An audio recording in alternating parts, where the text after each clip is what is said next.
안녕하세요. 5월 3일 화요일입니다. 오늘은 룻기 2장 1절부터 13절입니다. 제가 읽겠습니다. 나오미의 남편 엘리멜렉의 친족으로 유력한 자가 있으니 그의 이름은 보아스더라. 모압 여인 룻이 나오미에게 이르되 원하건대 내가 밭으로 가서 내가 누구에게 은혜를 입으면 그를 따라서 이삭을 줍겠나이다 하니 나오미가 그에게 이르되 내 따라 갈지어다 하매 룻이 가서 베는 자를 따라 밭에서 이삭을 줍는데 우연히 엘리멜렉의 친족 보아스에게 속한 밭에 이르렀더라. 마침 보아스가 베들레헴에서부터 와서 베는 자들에게 이르되 여호와께서 너희와 함께 하시기를 원하노라 하니 그들이 대답하되 여호와께서 당신에게 복 주시기를 원하나이다 하니라. 보아스가 베는 자들을 거느린 사환에게 이르되 이는 누구의 소녀냐 하니 베는 자를 거느린 사환이 대답하여 이르되 이는 나오미와 함께 모압 지방에서 돌아온 모압 소녀인데 그의 말이 나로 베는 자를 따라 단 사이에서 이삭을 줍게 하소서 하였고 아침부터 와서는 잠시 집에서 쉰 외에 지금까지 계속하는 중이니이다. 보아스가 룻에게 이르되 내 따라 들으라. 이삭을 주우러 다른 밭으로 가지 말며 여기서 떠나지 말고 나의 소녀들과 함께 있으라. 그들이 베는 밭을 보고 그들을 따르라. 내가 그 소년들에게 명령하여 너를 건드리지 말라 하였느니라. 목이 마르거든 그릇에 가서 소년들이 길어온 것을 마실지니라 하는지라. 룻이 엎드려 얼굴을 땅에 대고 절하며 그에게 이르되 나는 이방 여인이거늘 당신이 어찌하여 내게 은혜를 베푸시며 나를 돌보시나이까 하니 보아스가 그에게 대답하여 이르되 내 남편이 죽은 후로 내가 시어머니에게 행한 모든 것과 내 부모와 고국을 떠나 전에 알지 못하던 백성에게로 온 일이 내게 분명히 알려졌느니라. 여호와께서 내가 행한 일에 보답하시기를 원하며 이스라엘의 하나님 여호와께서 그의 날개 아래에 보호를 받으러 온 내게 온전한 상 주시기를 원하노라 하는지라. 룻이 이르되 내 주여 내가 당신께 은혜 있기를 원하나이다. 나는 당신의 하녀 중에 하나와도 같지 못하오나 당신이 이 하녀를 위로하시고 마음을 기쁘게 하는 말을 하셨나이다 하니라. 아멘. 이스라엘 사람들은 율법이 있었습니다. 그 율법에 의해서 어떤 것이 있었냐면 가난한 자를 도와주는 그런 법이 있었죠. 그런데 그냥 소극적으로 마지못해 그렇게 돕는 것이 아니고 굉장히 적극적으로 돕는 법들이 있었어요. 추수할 때에 밭에 내 모퉁이는 베지 않도록 했습니다. 그대로 남겨두어서 그것을 가난한 자들이 양식을 삼을 수 있도록 마련을 해놓는 거죠. 그리고 곡식으로 옮기면서 흘리는 그런 이삭들이나 그런 것들은 다시 가서 줍지 않았습니다. 그냥 이 땅에 떨어져 있는 것은 가난한 자들을 위해서 그렇게 남겨둔 거죠. 그러니까 설렁설렁 묶어서 옮겨서 더 많이 떨어뜨리기도 하고 그랬을 수도 있습니다. 여하튼요. 오늘 룻이 나오미에게 이야기하는 거죠. 내가 누군가에게 은혜를 입으면 나가서 이렇게 이삭을 주워 오겠습니다 라고 말하니까 나오미가 그렇게 하라고 허락하죠.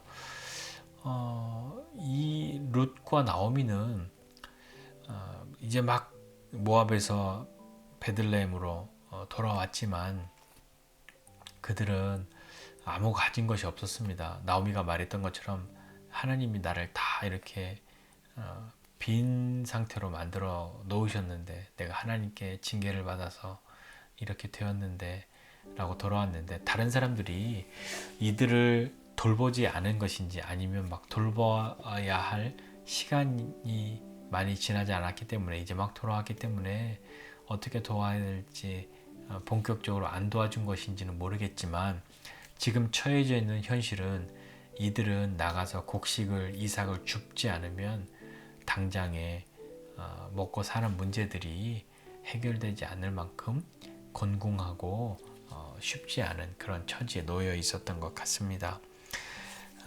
룻이 나가서 열심히 그것을 줍죠. 그런데 거기서 보아스를 만납니다.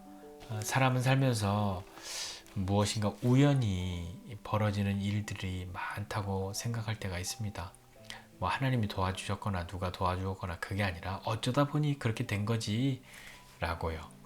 물론 어쩌다 보니 그렇게 되는 일이 있을 수도 있습니다.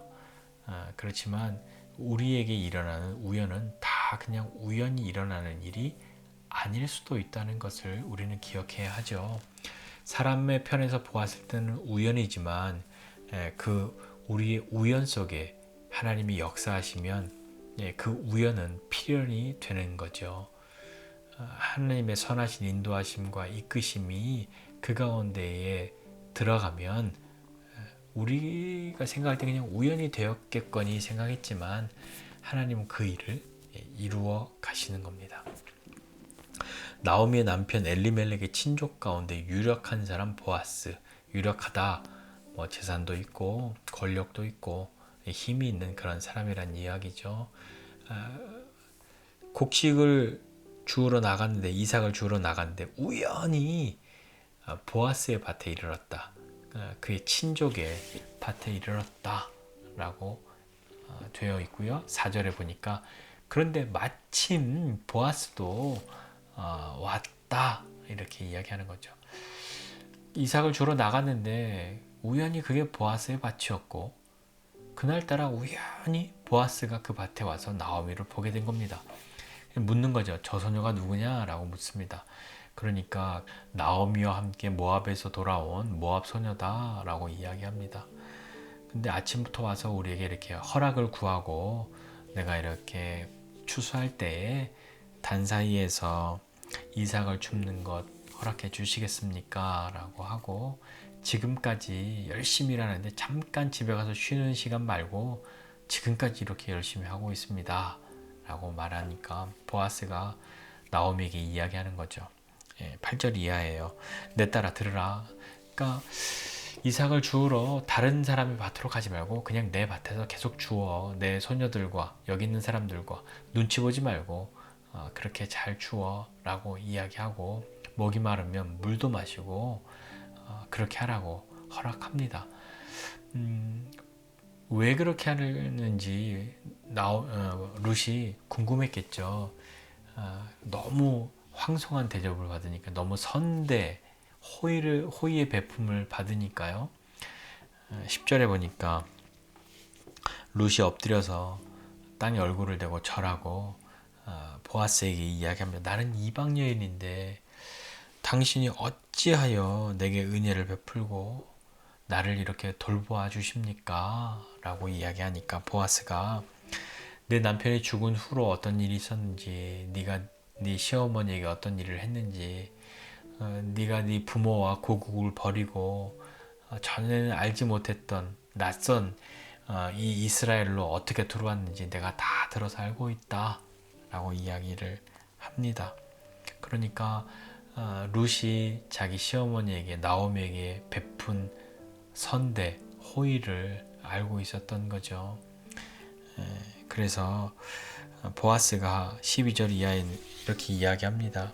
그런 너에게 하나님께서 네가 행한 대로 다 갚아주시기를 원하고, 그리고 하나님의 날개 그늘 아래 보호받으러 들어온 내게 온전하게 상 주시기를 원한다 라고 말합니다.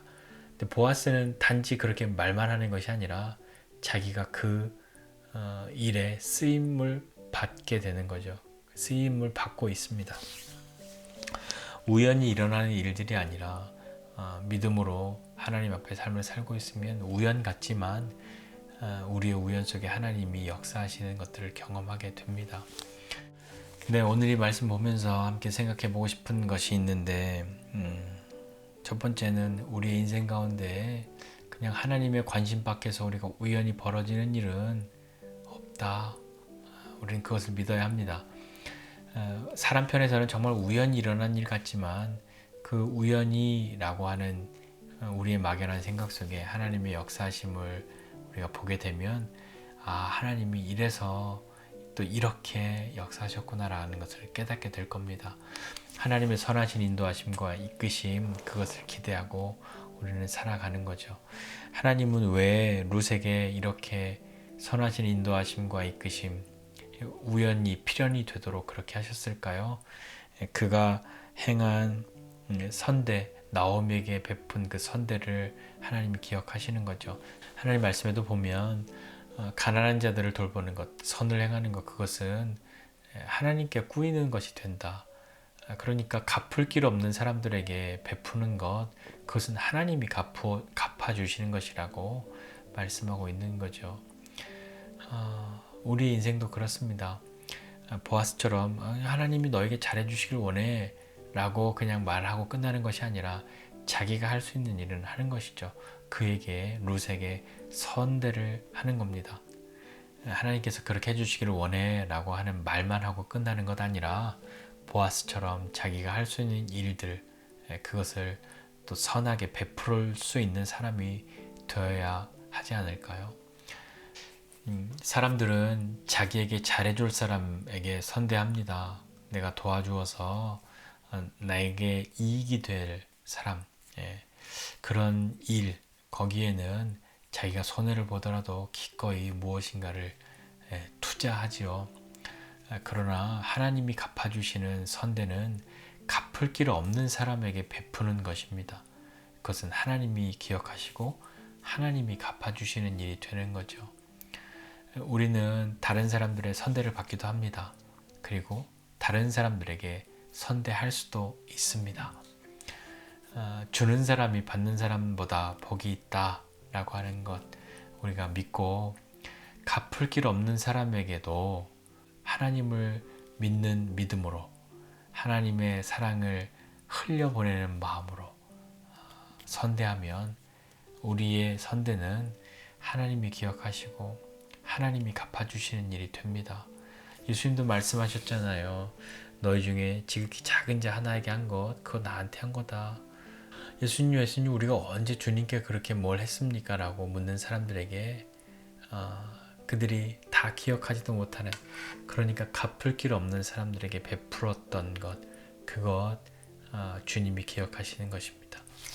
오늘 우리는 우리 인생을 살면서 선대를 받는 것, 그것도 감사하고 좋은 일인데, 나에게 이득이 될 만한 일에 기꺼이 선대를 베푸는 사람으로 멈추는 것 아니라 갚을 길이 없는 사람에게도 기꺼이 선대할 수 있는 저와 여러분 모두가 되시기를 주님의 이름으로 부탁드립니다. 기도하겠습니다. 하나님 아버지, 은혜와 사랑을 감사드립니다. 하나님 우리 인생 가운데에 어쩌다 보니 이렇게 되는 일들, 그런 일들이 많은 것이 아니라 그렇게 보여지는 시간 속에서도 믿음으로 삶을 살아가고 하나님 앞에 있고자 하면 또 하나님의 선하신 인도하심과 이끄심을 우리가 바라고 또 하나님의 역사를 기다리면 누군가에게는 그냥 우연의 시간이 되어버리고 말겠지만 우리들에게는 그 시간이 필연의 믿음의 시간 될 수 있도록 은혜 베풀어 주십시오. 우리는 받는 것 좋아하고 나누고 베풀 때에도 나에게 다시 갚을 수 있는 사람, 내가 이득이 될 수 있는, 기억될 만한 그런 것에 기꺼이 베풀고 행하려고 하는 마음이 있을 때가 있습니다. 그러나 주님, 우리는 참으로 갚을 길 없는 사람에게도 기꺼이 선대할 수 있는 믿음의 사람 되게 해주십시오. 그 사람 보고 행하는 것 아니라 하나님 보고 그 일들을 행할 수 있도록 주님, 우리를 격려해 주시고 믿음으로 일으켜 주시고 은혜의 통로가 되는 사람 될 수 있도록 힘 주시고 함께 해 주십시오. 하나님, 룻처럼 곤궁한 가운데서도 용기를 잃지 않고 자신이 할 수 있는 일에 최선을 다할 수 있는 믿음의 사람 되게 해주시고, 그리고 보아스처럼 하나님이 잘해 주실 거야 하는 말만 끝내는 것 아니라 자기가 할 수 있는 일은 기꺼이 베풀 수 있는 그런 믿음의 사람 되도록 은혜 베풀어 주십시오. 감사드리고 예수님의 이름으로 기도드립니다. 아멘.